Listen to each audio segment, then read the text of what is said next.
حضرت موسیٰ علیہ السلام سے اللہ سے ہم کلام ہوئے، اللہ فرمایا ہاں یہ صبح تھا گنہگار، لیکن جب یہ چلا ہے اور جنگل کی وادیوں سے گزرنے لگا، اس کا بیٹا کندھے پر بیٹھ کر کے پوچھا اتنا بڑا جنگل، کیا اس سے بھی بڑی کوئی چیز؟ تو اس نے کہا ہاں اس سے بھی بڑی کوئی چیز ہے، دیکھو یہ پہاڑیں ہیں۔ بچہ پھر پوچھا اس سے بھی بڑی کوئی چیز؟ ہاں اس سے بھی بڑی چیز ہے آسمان۔ آسمان سے کوئی بڑی چیز؟ آسمان سے بھی بڑی کوئی چیز؟ زمین سے بڑی کوئی چیز؟ تو اس گنہگار بندے نے اس وقت اپنے بیٹے سے کہا تھا ہاں زمین سے بھی بڑا، آسمان سے بھی بڑا، اے میرا بیٹا میرا گناہ ہے، میرا گناہ ہے۔ بیٹا نے فوراً پھر پوچھا ابا تیرے گناہ سے بھی بڑی کوئی چیز ہے؟ تو اس وقت میں یہ گنہگار اپنے بیٹے سے کہا تھا ہاں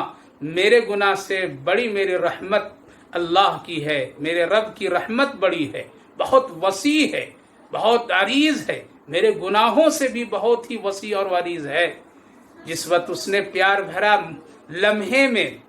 میری رحمت کا اقرار کیا، بڑا کہا، اور وہ سوچا کہ ہمارے گناہ کم ہیں اور میری رحمت بڑی ہے، اے موسیٰ علیہ السلام اسی وقت اس بندے کے سارے گناہوں کو میں نے معاف کر دیا، اور معاف کر کے اپنے لیے اس کو سب سے محبوب بندہ قرار دیا۔ میرے بھائیو بزرگوں، آج بھی وہی اللہ ہے، اللہ ہے۔ آخری عشرے کو بنا لو،